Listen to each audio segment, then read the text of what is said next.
Сүлжилттэй тэмцэх тухай нэгдсэн үндэсний байгууллагын конвенцийн талуудын 17 дугаар баг хурал 9 дахь өдрөө үргэлжилж байна. Энэ хүрээнд өнөөдөр усны өдрийг тэмдэглэн өнгөрүүлж бүх төвшөнд усны асуудлыг хилцлээ.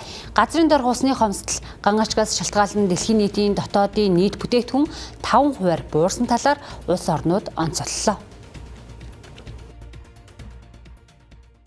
Тухайлбал хөвсгөл нуур Монголын гадаргын усны 74%-ийг бүрдүүлдэг бол дэлхийн цэнгэг усны 0.4%-ийг эзэлж байна. Мөн хөвсгөл нуур нь 46 гол горих цутгатдаг. Тэгээ өнөөдөр одоо хөвсгөл нуурын баруун эрэг бол үндсэндээ бол одоо таавд үгэж байгаа. Тэгээ сүүрчлийн бүс болцсон. Тэнд маш их нөхөн жорлон байна. Тэр нөхөн жорлонгоор дамжаад хөвсгөл нуурын ус хэр их бохирдож байгаа вэ гэдгийг өнөөдөр бид нар одоо мэдэхгүй байгаа даа шүү дээ. Тийм учраас хөвсгөл нуурд зохистой эко аял жуулчлалыг хөгжүүлэхийн тулд бид нар газар ашиглалт тэр орчны бүстэй хамтарсан нэгдсэн тийм бодлого төлөвлөлтийг хийж энэ ажлыг бол одоо ярилцж байгаа. Ажлын хэсэг удахгүй бас ингээ гараад холбогдох яам мэргэжлийн чиг үүргийн байгууллагууд нь оролцоод ингээд энэ нэгдсэн төлөвлөлт хийгээд нэгдсэн бодлого төлөвлөлт гараад ингээд явах хаа гэж бодож байгаа.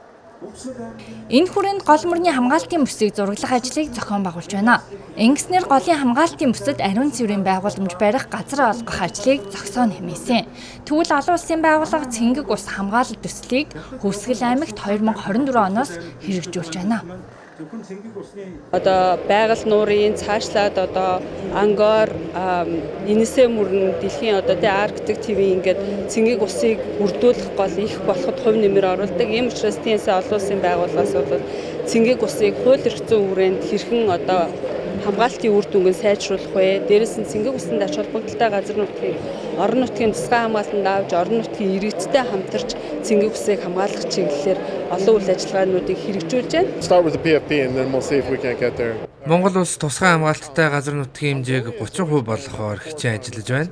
Энэхүү байгаль хамгааллын үйл ажиллагаанд хамгийн тулгымцсан асуудал бол хөрөнгө оруулалт байдаг. Үүнийг хийхийн тулд Монгол улсад үн мөнхийн Монгол гэсэн дайврын санхүүжилттэй хөтөлбөрийг зохион байгуулж байгаамаа. Энэ нь байгаль хамгааллын менежмент болон бусад бүх төрөлд хийгдэх хөрөнгө оруулалт юм. Энэ хүрээнд 14 сая га газрыг тусгай хамгаалттай газарт авахар ажиллаж байгаамаа. Монгол улсын нийт усны нөөцийн 2% газрын доорх ус эзэлдэг. Гэтэл бидний нийт усны хэрэглээний 70-аас 80 орчим хувийг газрын доорх буюу гүний ус бүрдүүлж байна. Иймээс энэ чиглэлд анхаарал хандуулах цаг болсон нь COP17 хурлаар хүндсэн олон асуудлын нэг байлаа.